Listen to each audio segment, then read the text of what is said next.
Nós vai caminhando. Vocês ficam aí perto do vento. Vem, vamos orar, irmãos? Começar. Santíssimo Deus e eterno Pai, graça te damos, Senhor, por uma vez mais estarmos na tua presença. Podemos, Senhor, aprender da tua palavra. O Espírito Santo de Deus vem direcionando essa aula de hoje. E eu creio que sairemos daqui com a certeza e confiança em o Senhor esteja conosco neste lugar. Em nome de Jesus. Amém. Graças a Deus. Bom, essa temática de hoje vai seguir a mesma da aula passada, tá, irmãos? Eu vou fazer a apresentação do capítulo com o tema principal, o versículo-chave, e por fim eu vou trazer um ensinamento em foco, certo? Algo mais resumido. Como disse para os irmãos, estudarmos as epístolas, é impossível a gente esgotar os assuntos, né? Mas aqui eu vou dar um parâmetro para vocês do que a epístola, em estudo, ela está nos apresentando. Hoje vamos começar em 2 Coríntios, tá? Lembrando que a aula passada que falar sobre Romanos e 1 Coríntios, hoje nós vamos começar em 2 Coríntios. Então, em cada um desses capítulos, nós vamos tirando essa mensagem central, irmãos. E aqui, na segunda epístola do apóstolo Paulo aos Coríntios, nós temos uma carta em que ela vai inspirar fé, vai inspirar esperança, vai falar sobre ministério, vai falar sobre generosidade, reconciliação com Deus, e certamente nós encontramos muitos ensinos dentro da segunda epístola do apóstolo Paulo aos Coríntios, tá? Mas vamos lá, eu vou pedindo aos irmãos que vá lendo o versículo, vou concluindo o capítulo e a gente vai argumentando algumas coisas aí com os irmãos, tá? Então abram todos aí a sua Bíblia em 2 Coríntios, vamos começar aí no capítulo 1. Quem achou, já leia o versículo de número 1, versículo 3 e 4. 2, 3 e 4.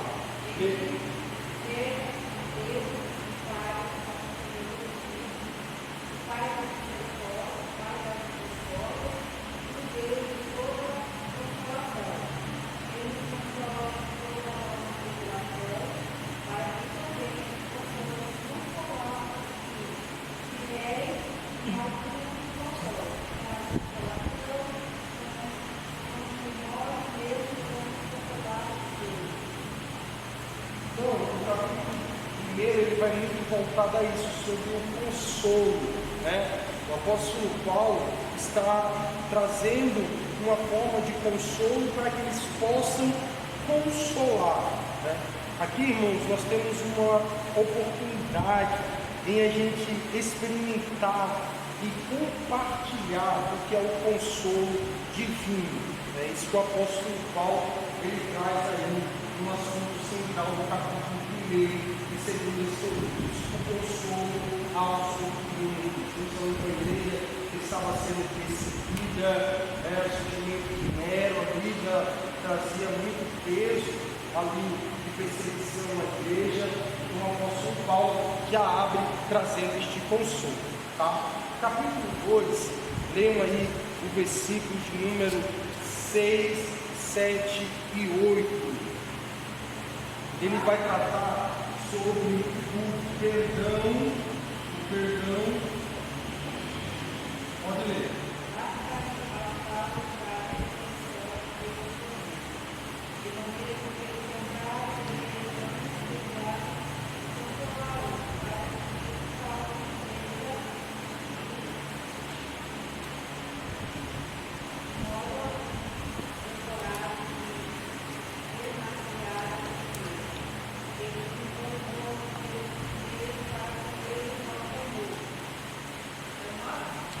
9.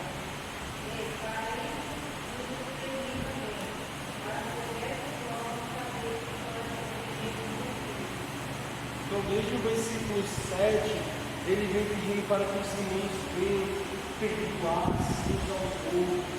Ele vem focando nessa questão da reconciliação, né? Um assunto tão importante, tão tremendo, que nos traz aí, ele colocando até aqui no versículo de número 8, né? Com que ficasse firme neste amor, né? Então, veja a preocupação de Paulo, né? Em questão do corpo da igreja, né? Então ele vem consolando, vem exortando para que os irmãos liberem perdão, que trabalhem a questão da reconciliação, o quanto isso é tão importante, irmão, que isso é algo vital para a saúde da igreja, né, que é o perdão, a reconciliação, né? Isso é algo que se torna chave aí dentro do capítulo 2, porque não deixa de ser reflexo da conduta cristã, tá? Capítulo 3, vamos lá, é aquilo que eu falei, é um bate-bola, né? Você dá um toque, o outro dá um toque e a gente pula pro outro, né? É assim, para que a gente possa aí aproveitar tudo que, segundo os Coríntios, ele tem a nos ofertar. No capítulo 3, uma palavra, um versículo chave aí, é o versículo de número 6, do capítulo 3, porque ele diz: ele também nos capacitou para que sejamos ministros de um novo pacto, não de letra, mas do Espírito, porque a letra mata, mas o Espírito vivifica, tá? Aqui ele falando sobre a nova aliança. A nova aliança. O que acontece, irmãos? Muito já deve ter ouvido, você já deve ter ouvido bastante, né? Pessoas dizer, fazendo teologia, a letra mata, mas o Espírito edifica, né, irmão? Fica no mistério da oração, porque é vida. Irmãos, o que o apóstolo Paulo está tratando no versículo de número 6 é o que? É justamente a nova aliança, né? A aliança que outrora se fez pela lei de Moisés trazia a morte, né? Porque ninguém conseguia cumprir, então todos já estavam condenados pela lei. Por isso ele diz, a lei ela mata, a letra mata, mas o Espírito que está falando sobre a nova aliança, em que no momento que o cristão, no momento que uma criatura, vamos lá, aceita Jesus como seu único suficiente Salvador, logo o Espírito vem habitar no seu espírito humano para testificar que ele é filho de Deus. É onde vai começar a regeneração, a cura, o batismo no Espírito, entre outras coisas, que é o Espírito Santo que produz em nós, né? Ou melhor, em nós. Aí então Paulo vai justamente apontar a isso, né? Ao conceito, né? A nova aliança ali na cruz do Calvário, pelo sacrifício de Cristo, que hoje nos permite ter acesso a Deus através do Espírito Santo, do seu nome e tudo mais. É disso que Paulo está trazendo, tá? Até aqui tudo bem?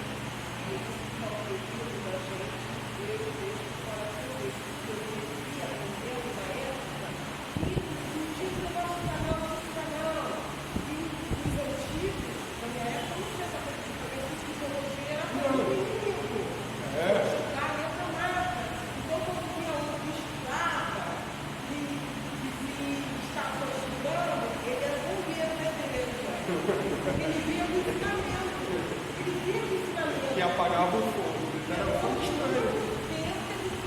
Que aquele irmão, ele tinha palavra no conhecimento, ele ensinava a Sim. igreja. Mas até agora não sabia que se fizesse teologia, estudar outra coisa, a letra matava, tirava toda a espiritualidade da igreja. Por isso, e por que isso se torna? Eu sei que é rápido o bate-bola aqui que nós estamos fazendo, é um toque rápido, mas aqui, irmãos, é a mesma coisa que uma mapa mental. O mapa mental, ele está relacionado ao tema central, certo? E ele tem sempre pontas soltas, tá? Por mais que elas sejam soltas, às vezes elas fazem uma ligação a outra, mas elas nunca deixam de sair do tema central. Ou seja, dentro de um capítulo, eu posso ter outros temas, certo? Outros temas que estão ali, mas eles não fogem do contexto principal, do tema principal, do que o capítulo está apresentando, que certamente é a nova aliança, entende? Então, eu não chego e digo assim, vou abrir a Bíblia e vou falar o que eu acho. O apóstolo Paulo diz que a palavra de Deus não é da nossa própria interpretação, né? Ou seja, não é eu que interpreto o que eu acho da Bíblia. Não, eu não posso sair desse contexto, né? Então eu sou uma pessoa espiritual, cheia da graça, e falo que quem estuda, ele está morto, porque a Bíblia diz que a letra mata, mas o espírito fica. Aí está tirando do contexto, irmão.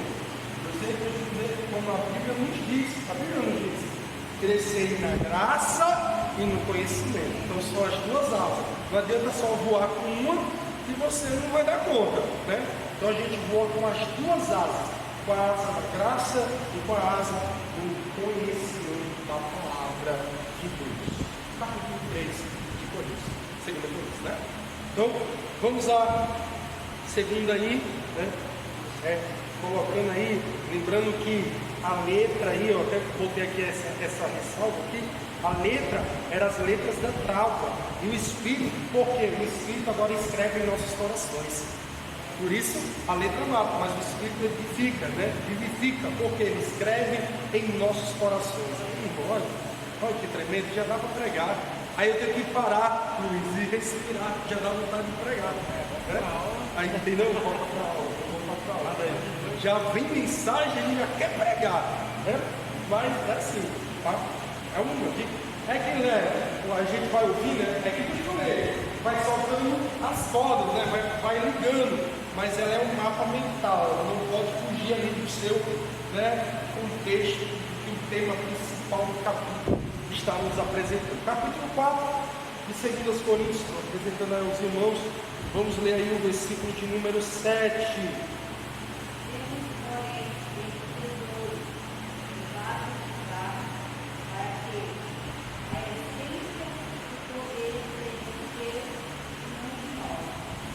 Tesouro no vaso de barro. Na verdade, ele vai apresentar algo muito semelhante ao vaso de honra e desonra, também apresentado lá em Romanos, tá? Mas é algo muito interessante nós olharmos sobre essa questão do tesouro, né? Tesouro no vaso de barro, né? Ou em vasos de barro. À luz do Evangelho, o ministério do sofrimento, né? Isso que ele está trazendo aí dentro do capítulo, ou seja, que o Evangelho é um tesouro valioso, mas está sendo confiado a vasos de barro, que é justamente nós, humanos, pó que nós somos, para que a glória seja de Deus e não de nós. Mesmo diante das dificuldades, o poder de Deus ele vai se manifestando aí em nossas vidas, né? Por isso que aí até foi a ministração de quarta-feira aqui, nós ministrávamos aqui na igreja e falávamos justamente sobre isso. Se não é o Senhor para nos dar o nome, o respeito, a autoridade, nós o que temos? Não temos nada, né? Quantos lembram aí de Naamã, homem valoroso, respeitado, e que Deus o favorecia, porém leproso? Ou seja, todas as condições foi porque Deus permitiu. E o que dependia dele? Apenas ali com a sua lepra, né? Então, algo muito semelhante. Nós, irmãos, somos vasos. Esses vasos, eles são aperfeiçoados pelo tesouro. Qual tesouro? O Evangelho. É isso que é apresentado aí no capítulo de número 4 de 2 Coríntios. Vamos lá? Capítulo 5 de 2 Coríntios. Pode-se ler aí o versículo 14, 15, 16 e 17. Pode ler. Pois o amor de Cristo nos constrange, julgando-nos disto. Um morreu por todos, logo todos morreram. E ele morreu por todos, para que os que vivem não vivam mais para si mesmos, mas para aquele que por eles morreu e ressuscitou. Assim que nós daqui por diante a ninguém conhecemos segundo a carne, e se antes conhecemos Cristo segundo a carne, já agora não o conhecemos deste modo. E assim, se alguém está em Cristo, é nova criatura, as coisas antigas já passaram, eles que fizeram novas. Então ele vai mostrar o que é a reconciliação com Deus, né?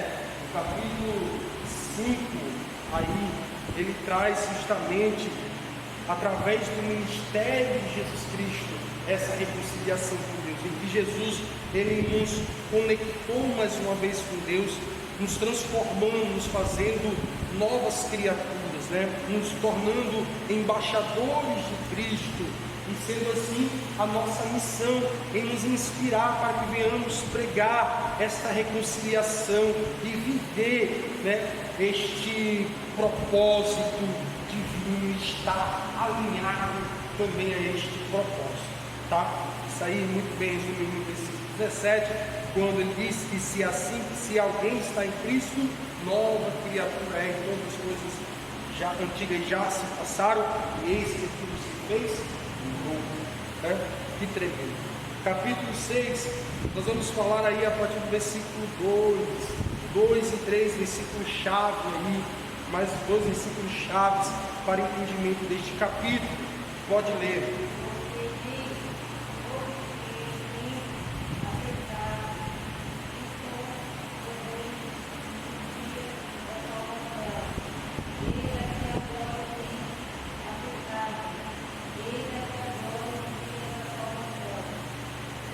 Então ele vai fazer um apelo à pureza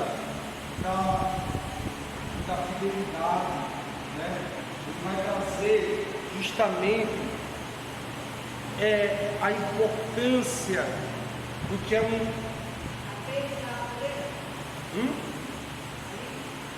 apelo à pureza e à fidelidade. É apelo à pureza e à fidelidade. A necessidade da gente ter essa vida santa. Paulo ele vai trazer esse desafio aos cristãos, né? A viverem uma vida separada do pecado, não se unindo àquilo que é impuro, não se unindo àquilo que traz ou que destrói a integridade, né? Aquilo que venha mostrar ao mundo que somos servos de Deus. Com tudo isso, o apóstolo Paulo vem concluindo aí no capítulo 6, capítulo 7, 2 Coríntios 7, versículo 10. Leia aí esse versículo chave.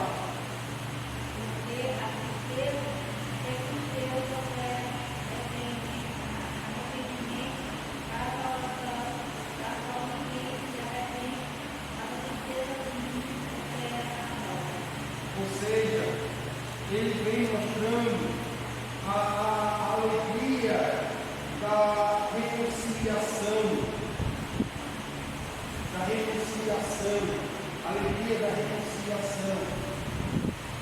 Uma coisa é quando nós recebemos o perdão e a reconciliação, trabalhada no capítulo 12, e agora no capítulo 7, ele vem trazendo uma alegria que carregamos nesta reconciliação com Deus, em que a tristeza ela vai nos compelindo ao arrependimento, né? A tristeza ela vai nos levando a nos arrepender. A tristeza ela gera esse sentimento de arrependimento e que leva todos nós, como levou a gente um dia a encontrar a Cristo, que é a nossa salvação. Já a tristeza gerada no mundo, ela leva ao quê? A morte, né? Tem cheiro de morte. É isso que no capítulo 4, Paulo ele vem celebrar o arrependimento da igreja e o seu desejo sincero em agradar a Deus. Então todo esse impacto aí está entregado à alegria da reconciliação. Aí em um mapa mental você monta lá a alegria da reconciliação, a tristeza que é viver no pecado, entendeu? É a alegria da reconciliação, o crente que se separa das coisas do mundo. Você está ligado a um tema central, mas que está tendo aí ramificações, evidentemente, para que você possa trabalhar, entender e se aprofundar em seus estudos. No capítulo 8 é onde ele vai falar sobre a generosidade da oferta. Poucos irmãos trabalham esses assuntos. Às vezes nós pedimos para obreiros falar sobre oferta e eles nem têm mais o que falar, sempre pontuando Malaquias 3:10, né? Até cansamos de Malaquias 3:10, né? Não dá nem para a gente pregar em Malaquias 3:10, que o povo já quer falar sobre oferta. Ficou marcado Malaquias 3:10, mas por quê? Entendimento, às vezes de conhecimento de alguns textos, né? E aqui nós estamos falando sobre a generosidade da oferta. Irmão, isso é tão tremendo, o segredo está ali, ó. Na generosidade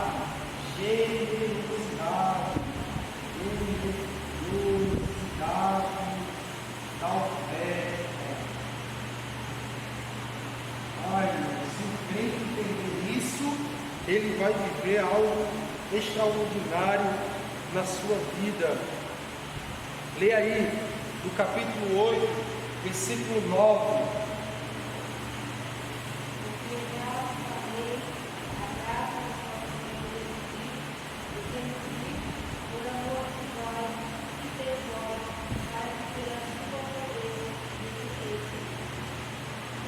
Ou seja, nós estamos lidando, irmão, com a generosidade. Não é que a pessoa fala assim: eu vou arrumar meu guarda-roupa e eu vou dar isso, isso e isso. Irmão, dar o que sobra não mostra a nossa generosidade. Dar o que sobra não mostra a nossa generosidade. Não é? Muita gente que dá o que tem, irmão, não é generoso. Então, o compelido, quando nós somos compelidos a ofertar em algo na vida de alguém, ou em qualquer momento, está sendo provada nossa vida, nossa generosidade, nossa liberalidade em semear no coração. Essa exortação era para que viesse ter apoio aos mais necessitados. Paulo vai exortar a igreja justamente para que venha ser generosa com os macedônios, né? Apesar das suas próprias dificuldades. Então Paulo, ele mesmo estava passando por grande dificuldade, mas ele havia ali uma outra necessidade mais urgente, patente, ele contava com a generosidade de Deus em trazer a sua oferta. Por quê? Porque a oferta é carregada de bênção. E é isso que é tratado no capítulo 9. Porque no capítulo 9 vai falar sobre a bênção da oferta. O Paulo ele está tratando assuntos semelhantes, tá? Pode ler aí o versículo 7 do capítulo 9.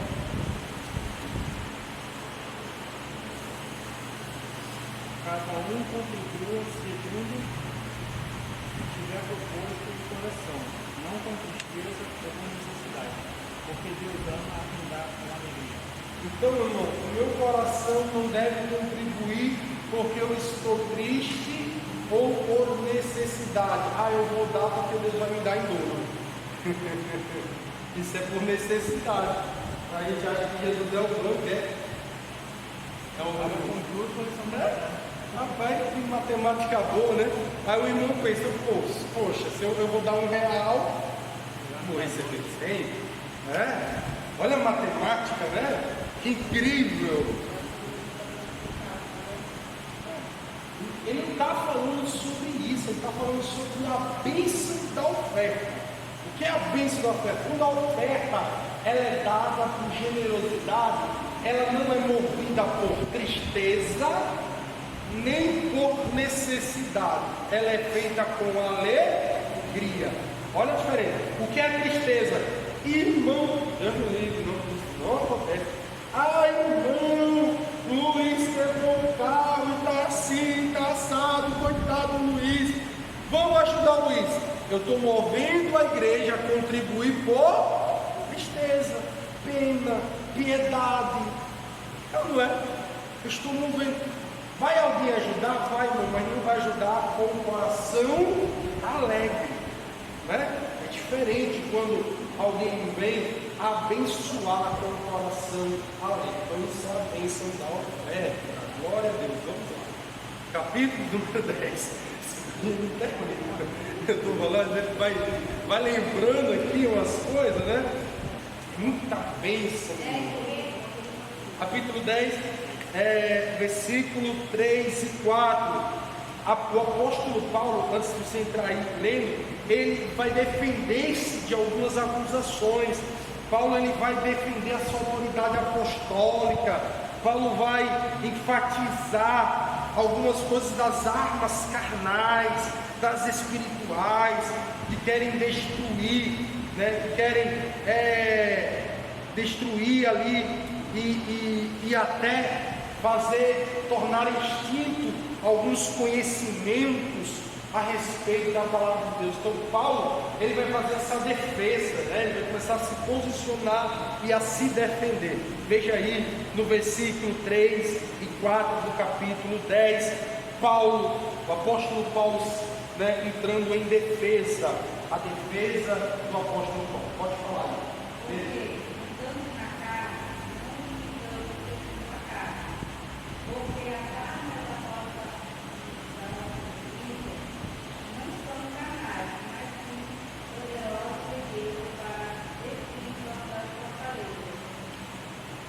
Então ele vai tratando aí esses assuntos que estão da batalha da carne, do espírito, falando aí sobre as pessoas que são capazes de destruir as fortalezas e desmantelar até aí o conhecimento a respeito de Deus, né? Coisa que nunca a gente vai conseguir fazer, irmãos, é estudar sobre Deus.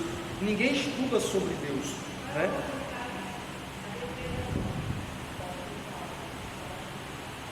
A gente consegue, né?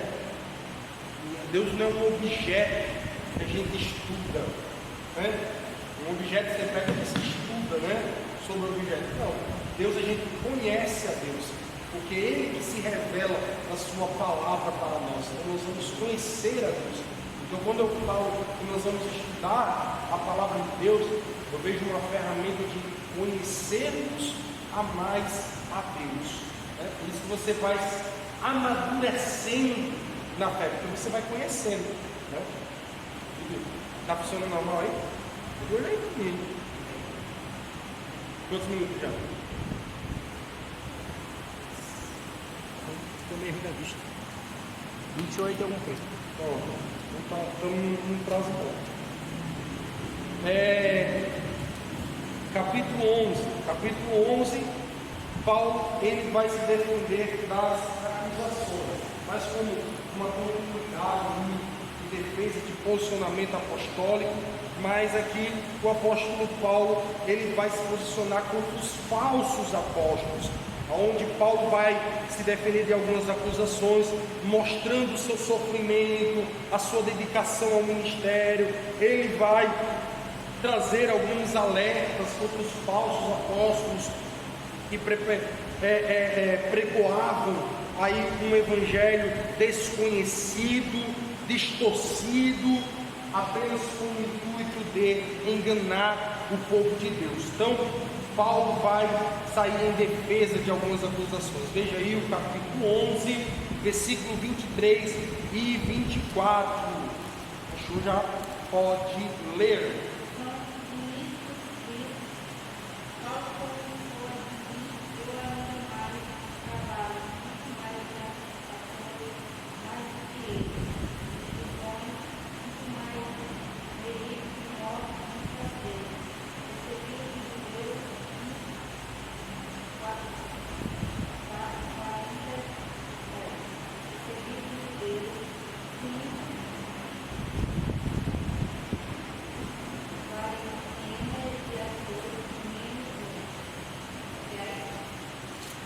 Ou seja, ele vai começar, a gente pode até um pouco além, porque ele diz assim, ó, 3 vezes fui açoitado com vara, uma vez fui apedrejado, 3 vezes eu fui naufrágio, um dia, uma noite, estive como naufrágio no alto mar. Isso aqui é um sofrimento missionário, irmão.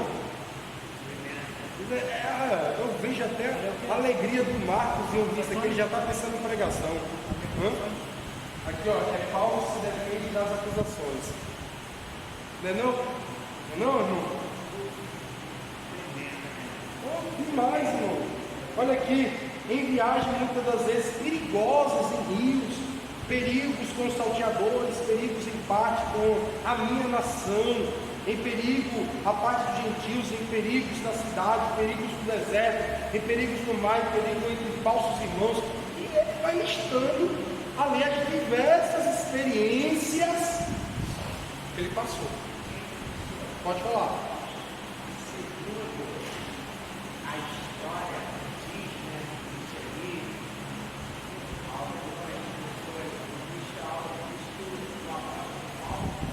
ele tinha a pele muito machucada, toda descabelada, quem olhava para ele tinha medo dele, tanto ações que ele teve, foi mais de 100 e poucos ações que ele teve de contar. E lá na lei deles era 40 pessoas, né? Que a número 40 era da morte, eles estavam passados no carro.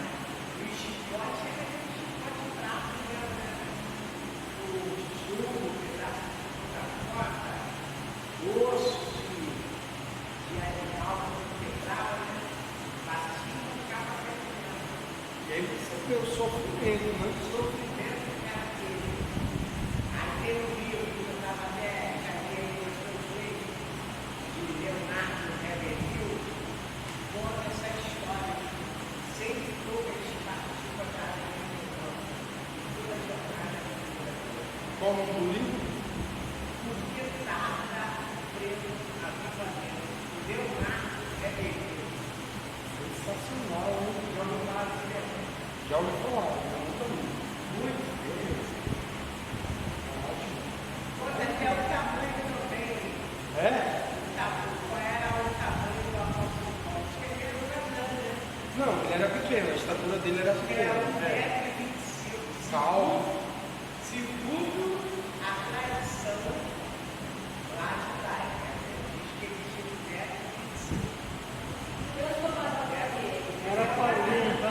Ele era Paulinho. Ele não é não. Ele era Paulinho.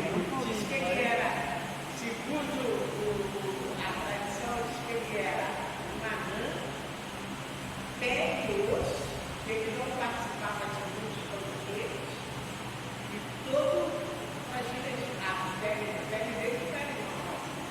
Toda a gente era assim, marcada pela dor do Evangelho de Jesus. E ele traz justamente, aí no capítulo 11, depois vocês meditam com mais calma em casa, irmão, tão tremendo. Ele traz aí essa experiência tão árdua, né, dentro do texto que era a marca do Evangelho. O capítulo 12, ele vai trazer aí um pouco mais também sobre esse sofrimento, mas acompanhado com a graça de Deus. Olha que tremendo.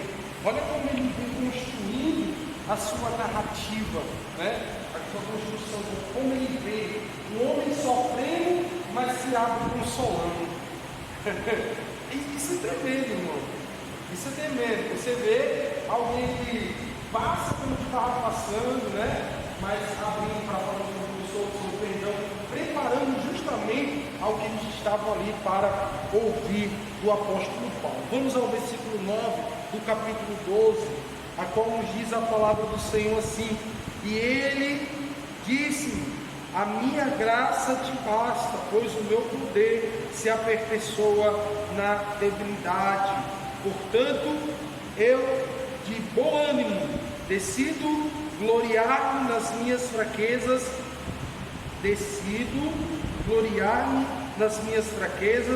a fim de que, repouse sobre mim o poder de Cristo. Então, o sofrimento do apóstolo Paulo e a graça de Deus estão ali, lado a lado, né? Onde Paulo vai compartilhar essa experiência, vai incluir aí um pouco sobre o espinho da carne, que abre tantos pareceres aí, né? Destacando aí que somente a graça de Deus para ele era suficiente, né? Então, quando ele vem tratando aí um pouco sobre até sobre o espinho da carne, porque muitos, é uma coisa muito, não é, que abre-nos a imagem a muitos assuntos, né? Há quem diga que foi por conta da visão dele, porque depois que ele teve aquela visão ali, que ele caiu no cavalo, ele ficou debilitado muito tempo pelos olhos. Por isso que Lucas fez parte muito de sua trajetória missionária, por ajudar ele em alguns tratamentos ali, né? Já que Lucas era médico, trazia ali alguns tratamentos para ele, enfim, entre muitos outros assuntos que se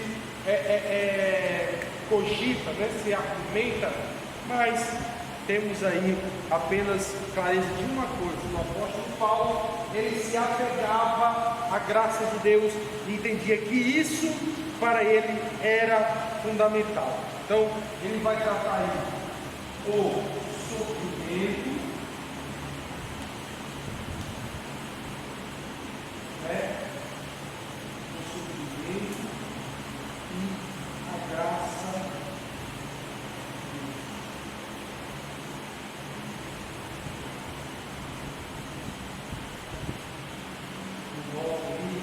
Como texto áureo. E por fim, no capítulo 13,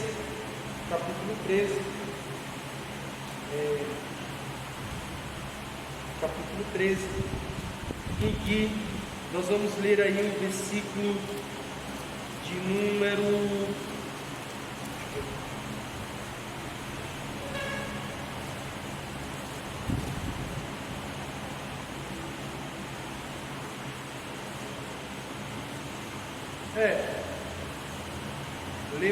número 5 e 6.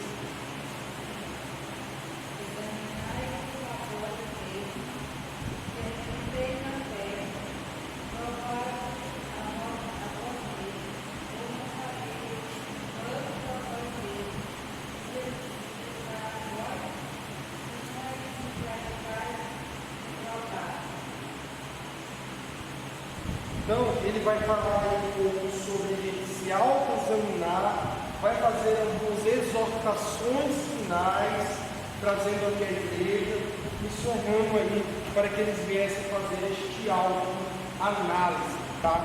Irmãos, a carta de 2 Coríntios, ela tem um teor teológico, porque ela trata muito sobre a nova aliança, ela trata sobre a reconciliação com Deus, ela fala sobre a glória do Evangelho. Então ela tem esse teor teológico. Os irmãos lembram os aspectos que as cartas têm? Teológico,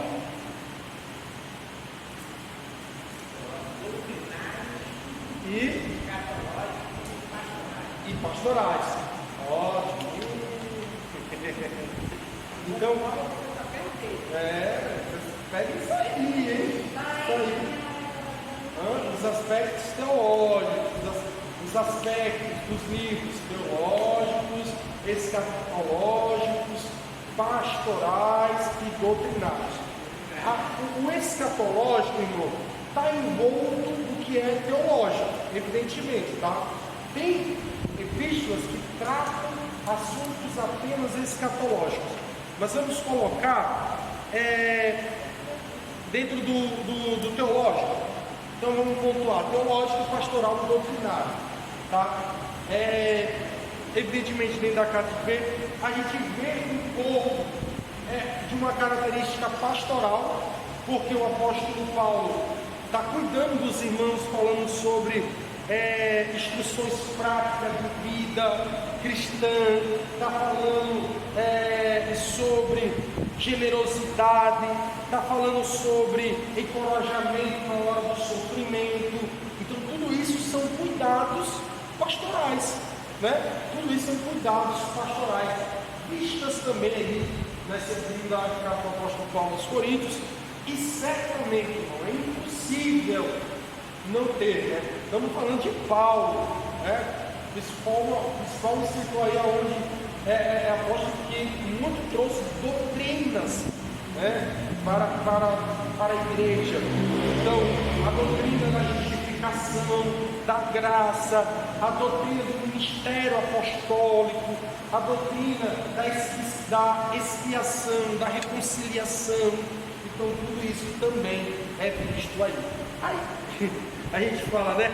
E como que a gente pode então aí colocar? Aí eu trago um resumozinho dizendo que a segunda epístola aos Coríntios é uma carta que integra tanto o aspecto teológico, pastoral, doutrinário, mas de maneira equilibrada. Portanto, a teologia apresentada por Paulo não é apenas abstrata, mas refere de sua forma pastoral, de sua prática doutrinária e com forte apelo aí a uma vida cristã autêntica. Portanto, a carta do apóstolo Paulo pode ser considerada como um ensino teológico profundo, um cuidado pastoral, uma exortação doutrinária e com foco constantemente no ministério da reconciliação, da vida cristã prática e da integridade do Evangelho.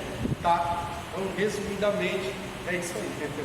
Vocês têm um aspecto aí também muito importante também na revista de vocês, que vocês podem estar avaliando, tá?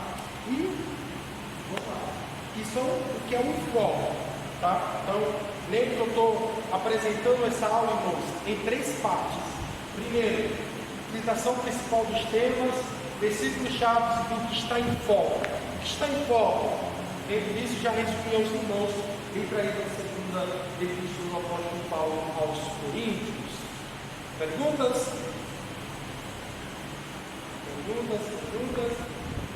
Faz perguntas difíceis, hein? Mas é isso aí. Está só pensando aí para mandar uma pergunta. Só pensando aí. Ó, era para ter mandado, rapidamente, só lembrando, né? A primeira aula eu mandei lá no grupo, como que a gente vai dividir a aula das epístolas. São 10 aulas, tá? Ou seja, a última aula é avaliativa, temos aí às 9, né? Então, durante o sábado, nós conseguiríamos colocar 2 aulas e um desses sábados vai encaixar 3, possivelmente, tá? A gente está atrasado, mas nós vamos recuperar essa semana. Era para ter mandado essa semana a aula, mas de tanta correria, eu não mandei. Estou gravando essa aqui, que essa é a 4ª aula. Depois do nosso café vem a 5ª aula, onde a gente vai entrar sobre Gálatas, tá? E aí as outras aulas a gente vai dividindo de forma sequencial. Eu mandei lá para os irmãos, mas aí a gente fica dividido assim. A aula de Gálatas fica a 5ª aula. A 6ª aula nós vamos falar sobre Efésios, Filipenses e Colossenses. Na 7ª aula nós vamos falar sobre a 1ª e 2ª Tessalonicenses, Filemon e 1ª e 2ª Timóteo, tá? Tito também vai entrar aí, que a gente tem curtinho, dá pra gente também falar. Na 8ª aula vamos falar sobre Hebreus e Tiago, e na 9ª aula nós vamos falar desde 1 Pedro, 1 e 2 Pedro, 1 e 2 e 3 João e Judas, tá? E a 10ª aula fica aí para nossa atividade avaliativa, para que os irmãos possam ter aí comprovação do nosso. Então, sábado que vem, creio em nome de Jesus que a gente encerra.